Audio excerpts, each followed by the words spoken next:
ایک یتیم جو نہ لکھنا جانتا ہے نہ پڑھنا جانتا ہے، عرب کے ایک ایسے ماحول میں پیدا ہوا جہاں ایجوکیشن کا نام و نشان نہیں ہے، اور ابھی آپ کو ایک چھوٹی سی ریاست بھی پوری طرح نہیں ملی مدینہ کی، اس میں بھی چاروں طرف آپ کے دشمن۔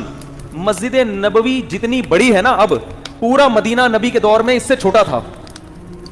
سمجھ میں آ رہی ہے؟ جو مدینہ شہر تھا نا، آج جو مسجد نبوی ہے مدینہ شہر اس سے چھوٹا تھا۔ کوئی ماہر آدمی ہو نا، آپ کو بتائے گا مسجد نبی کے اندر یہاں حضرت ابو بکر کا گھر تھا، یہاں حضرت عمر کا گھر تھا، یہاں حضرت ابو ہریرہ آیا کرتے تھے، یہاں یہ ہوتا تھا، یہاں پوری مسجد نبی کے اندر پوری مدینہ کی تاریخ ہے۔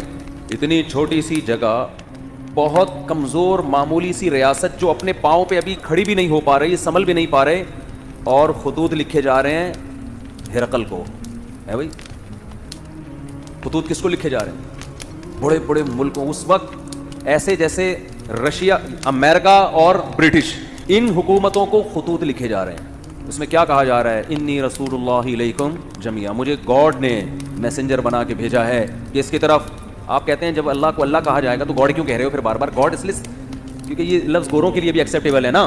گاڈ کو تو وہ بھی مانتے ہیں نا، اللہ کو نہیں مانتے، گاڈ کو تو مانتے ہیں نا، تو اس لیے میں گاڈ کا لفظ استعمال کر رہا ہوں۔ اب میں آپ سے ایک بات عرض کر رہا ہوں کہ دنیا میں اس سے بڑے سفیر کی کوئی مثال مل نہیں سکتی، جو دعویٰ بھی کر رہے ہیں اللہ کی طرف سے تمام انسانوں کا رسول، اور اس دعوے پر عمل بھی کر کے دکھا رہے ہیں۔ بڑے بڑے بادشاہوں کو خطوط لکھ رہے ہیں۔ بعض بادشاہوں نے جب آپ کا خط دیکھا تو اسے پھاڑ دیا۔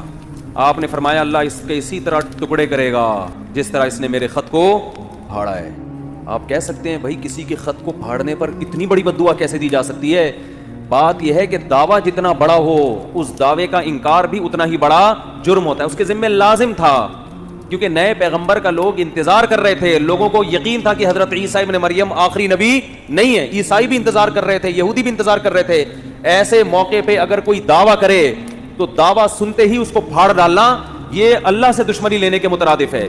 اس لیے رسول اللہ صلی اللہ علیہ وسلم نے فرمایا لا يسمع بی احد من هذه الامہ یہودیا کان او نصرانیا ثم لم یؤمن بالذی ارسلت به الا دخل النار۔